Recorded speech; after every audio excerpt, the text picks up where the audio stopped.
But then I found him, my Finnish boy. It was a crush at the beginning, but then when we headed to Japan with our friends, I knew him better and I saw how beautiful heart he has.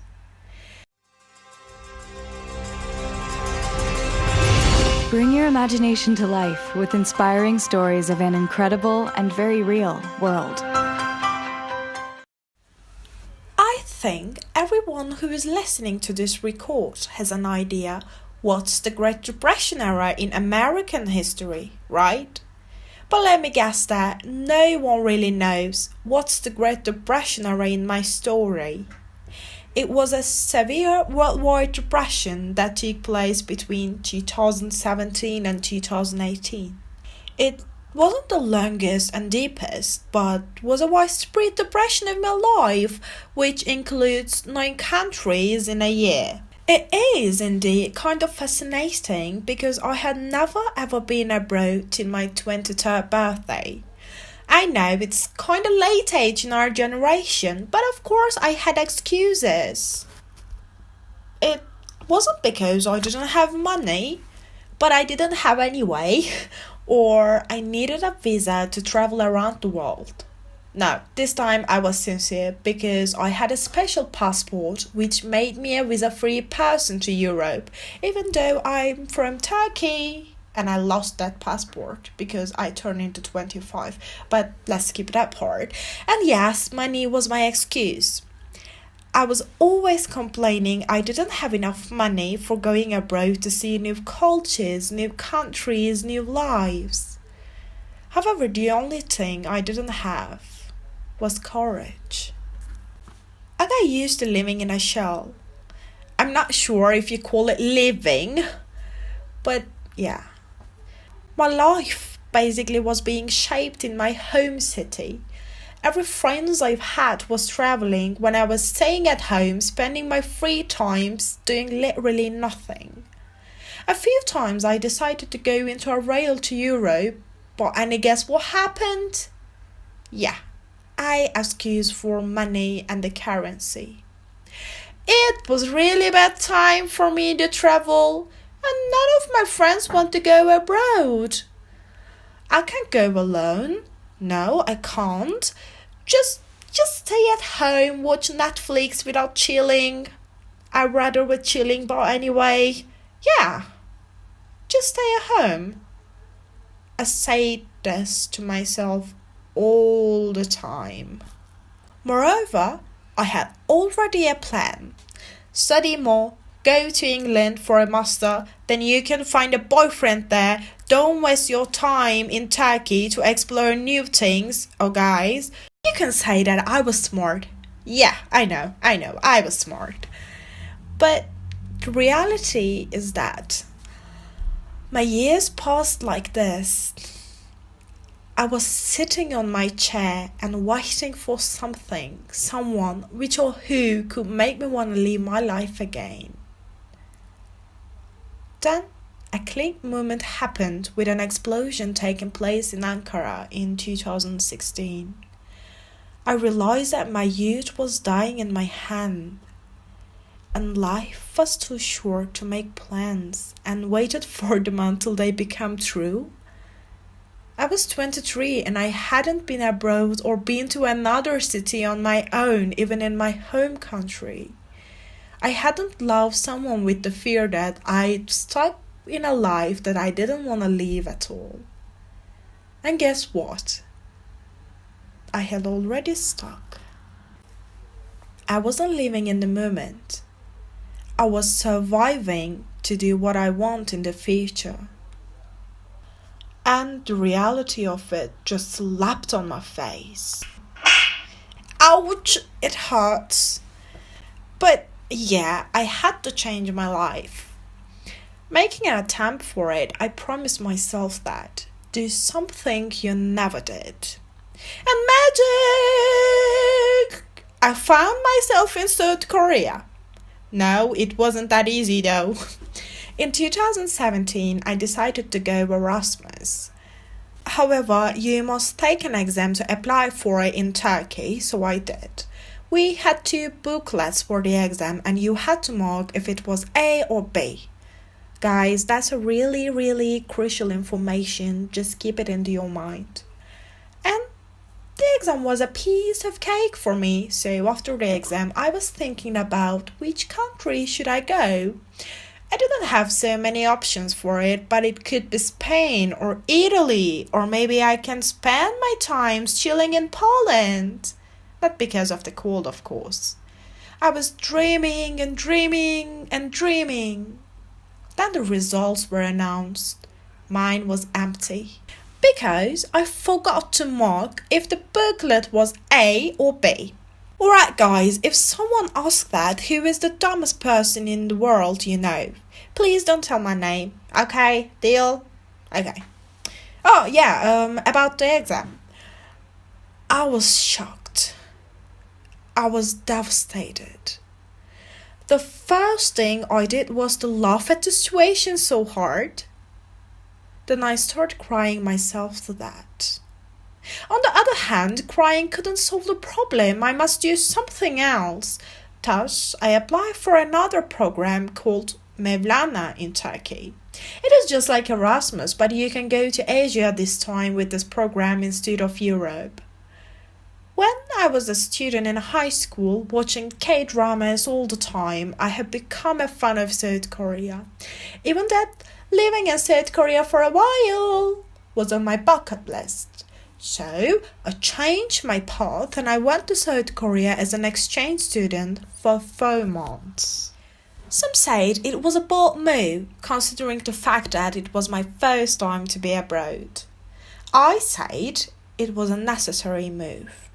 However, it wasn't that easy to go there. Because just before going, I crushed on someone. He was my friend. We were taking the same class at the university and had the same group of friends. I had a little bit crush on him for 3 years, but it was difficult for me to admit it to myself. Plus, he had a girlfriend. But then, before I was going, he and his girlfriend broke up. So I decided to open my heart to him. Go, girl! But indeed, it seems that it was a perfect time. Even if he said no, I was going to South Korea in 3 weeks, so that wasn't a problem at all. When I come back after about 5 months, we could still be friends. And I was pretty sure a big no was going to be the answer. So I confessed my feelings. I know it's kind of an excellent mentality, right? If you believe that you're about to be refused, just declare your love. But I did. I think I always did the same thing. But yeah, and the declaration moment was a little bit awkward. He was driving me home. We got off the car. I was too nervous and I said, okay. You know what? I've got a little bit crush on you. Yeah, and I think you might have a crush on me in the future. So I just want you to know that. One eternity later. Oh, thank you, he said and laughed.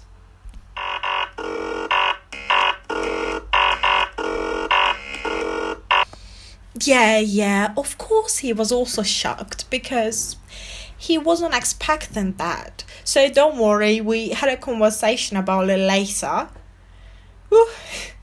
He told me that, listen, 5 months were too much. While I can live my life here, you can live your life in Korea.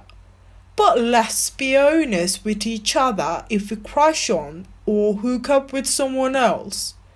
But when you come back, we'll see. But I didn't want to see it after coming back. I want him at the moment. Still, I agreed anyway. After seeing each other for 3 weeks, I went to South Korea and he stayed in Turkey. In the beginning, we were talking all the time. I was staying up at night to chat with him since we had 6 hours time lapse between us.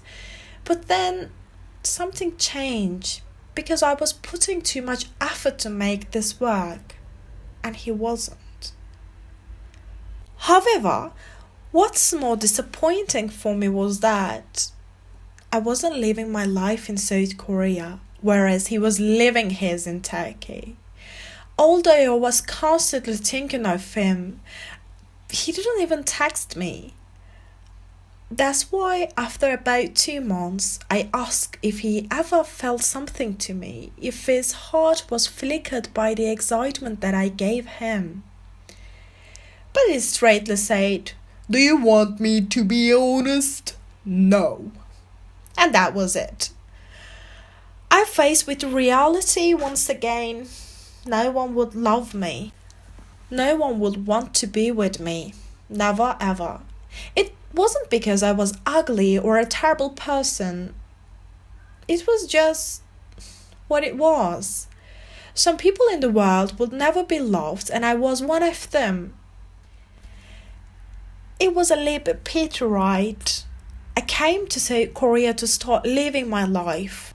And what I had done so far was to waste my time to someone who didn't want me at all, or spending my times in a dorm, felt being alone whilst others were having fun outside. But then I found him, my Finnish boy. It was a crush at the beginning, but then when we headed to Japan with our friends, I knew him better and I saw how beautiful heart he has. He always thought that I was liking him because he was the only person who didn't have a girlfriend among Finnish people. I think he will be the dumbest person in the world. But of course it wasn't because of that. It even wasn't because of his handsomeness or six-packs. Okay, I can admit it. It could be a little bit because of his ass. It was so touchable and sexy. But what's more was that he was like me. I mean, we were so different, but we were so alike at the same time. We had a different connection between us.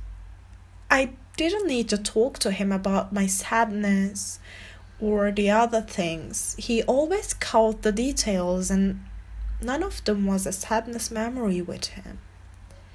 They were just a past. And furthermore, he liked me. Maybe he didn't matter for him, but it did matter for me. His feelings towards me couldn't be the same that he felt his girl in Finland. But I knew that he felt something deeper than love towards me. I saw it when we were back to our countries from Japan, and I saw it again on the day I went to Turkey from Finland. So, that was enough for me to change things in my life and to take a step to love myself. But did I succeed it straightforwardly? Hell no. Once I came back to Turkey, I was a mess for 2 months, knowing every chance I could have had with him was spent. We were still talking, however, it did not change the truth. I was late for him.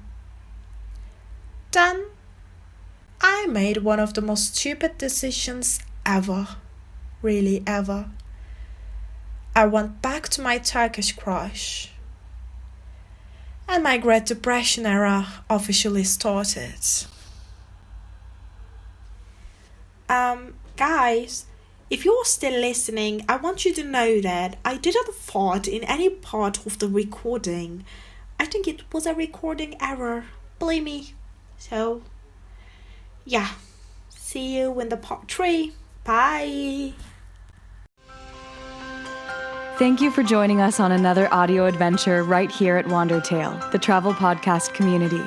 Subscribe to our channel to stay tuned for more travel stories from around the world and share tales with the open-minded, the brave, and the curious.